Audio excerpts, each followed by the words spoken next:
പ്രതിഷേധവുമായി കൊച്ചിയിലെ താന്തോണിത്തുരുത്ത് നിവാസികൾ വേലിയേറ്റം മൂലം വീടുകളിൽ വെള്ളം കയറിയതിനെ തുടർന്നാണ് ജിഡ ഓഫീസിന് മുന്നിൽ അവർ കുത്തിയിരിപ്പ് സമരം നടത്തുന്നത്. ഇപ്പോൾ സമരസ്ഥലത്തേക്ക് TJ വിനോദ് കൂടി അദ്ദേഹം MLA ആണ്, നിങ്ങൾക്കറിയാം. TJ വിനോദ് MLA എത്തിയിട്ടുണ്ട്. വിഷ്ണു സുരേഷ് കൊച്ചിയിൽ നിന്ന് വിവരങ്ങളുമായി ചേരുന്നു. പറയൂ വിഷ്ണു.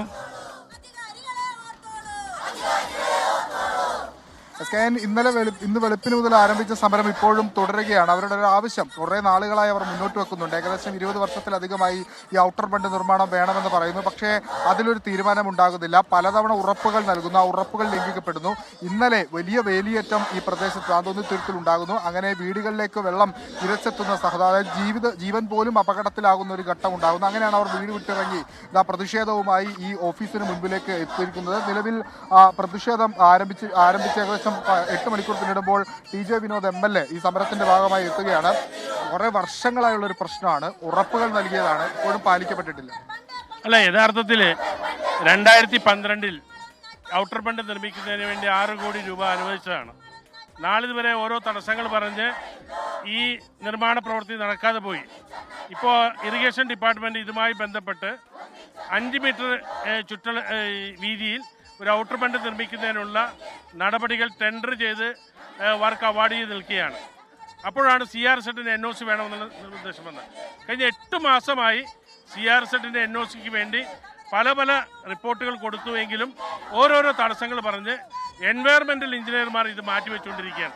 ഈ പാവപ്പെട്ട ജനങ്ങളുടെ വീടുകളിൽ അർദ്ധരാത്രി വെള്ളം കയറുമ്പോൾ ഉണ്ടാകുന്ന ദുരിതപൂർണമായ സാഹചര്യമാണ് ഉള്ളത്. അതിൻ്റെ പ്രതിഷേധമാണ് അവരിവിടെ നടത്തുന്നത്. വലിയ പ്രതിസന്ധിയാണ് ഈ വീട്ടിലെ ആളുകൾ അഭിമുഖീകരിക്കുന്നത്. കാരണം രാത്രി കിടന്നുറങ്ങുമ്പോൾ വെള്ളം കയറുകയാണ്. ചേട്ടാ, വലിയ പ്രശ്നമാണല്ലേ? കുറെ വർഷങ്ങളായി നമ്മളിത് കാണുന്നുണ്ട്. വെള്ളം ഇപ്പം ഈ ഇന്നലെ വെളുപ്പിന് വെള്ളം ഭയങ്കരമായിട്ട് വീടിൻ്റെ അകത്ത് കയറി. നേരത്തെ കയറുമായിരുന്നു, അത് വീടിൻ്റെ അകത്തെത്തി, പിന്നെ കട്ടിലിൻ്റെ മുകളിലെത്തി. ഇത് കഴിഞ്ഞ കാലങ്ങളിൽ ഇടക്കിടക്ക് ഞങ്ങൾ ഈ ദുരിതം അനുഭവിക്കുന്നതാണ്. ഇന്നിപ്പോൾ ഞങ്ങൾക്ക് അവിടെ ജീവിക്കാൻ പറ്റാത്ത ശേഷമായി. ഞങ്ങളുടെ വീട്ടുപകരണങ്ങളെല്ലാം നഷ്ടപ്പെട്ട് വിദ്യാർത്ഥികളടക്കം പ്രതിഷേധത്തിനുണ്ട്. അതായത് സ്കൂളിൽ പോലും പോകാൻ പറ്റാത്ത സാഹചര്യം കുട്ടികൾക്കടക്കമുണ്ട്. അതുകൊണ്ടാണ് അവർ പോലും പ്രതിഷേധത്തിന്റെ ഭാഗമാകുന്നത്. പുസ്തകങ്ങളൊക്കെ നനഞ്ഞു പോകുന്ന സാഹചര്യമുണ്ട്. അവരോട് കൂടി ചോദിക്കാം. വീടുകളിൽ വെള്ളം മുഴുവനായിട്ട് കയറിയിട്ടുണ്ട്. ബുക്കൊക്കെ നനയുന്ന സാഹചര്യമാണ്. ബുക്കൊക്കെ നനഞ്ഞു, അലമാരിയുടെ ഉള്ളിലൊക്കെ നല്ലോണം വെള്ളം കയറിയിട്ടുണ്ട്. ഉടുപ്പെല്ലാം നനഞ്ഞു പോയി. കുറെ വർഷങ്ങളായിട്ട് ഇങ്ങനെ കുറെ വർഷം ഞങ്ങൾ ഇതിനു മുമ്പ് ഇതേപോലെ ഇവിടെ വന്നിട്ടുണ്ട്. എന്നിട്ട് ഇതിനൊരു തീരുമാനം ഉണ്ടായിട്ടില്ല.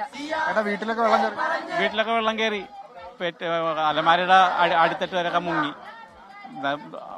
ഭയങ്കര ഒഴുക്കിനായിട്ട് വെള്ളമൊക്കെ അങ്ങോട്ട് ഒഴിക്കാനിപ്പോൾ മണ്ണൊക്കെ ഒലിച്ചു പോവുകയാണ് വീട്ടിൽ. പരാതിയൊക്കെ കുറെ പറഞ്ഞതല്ലേ?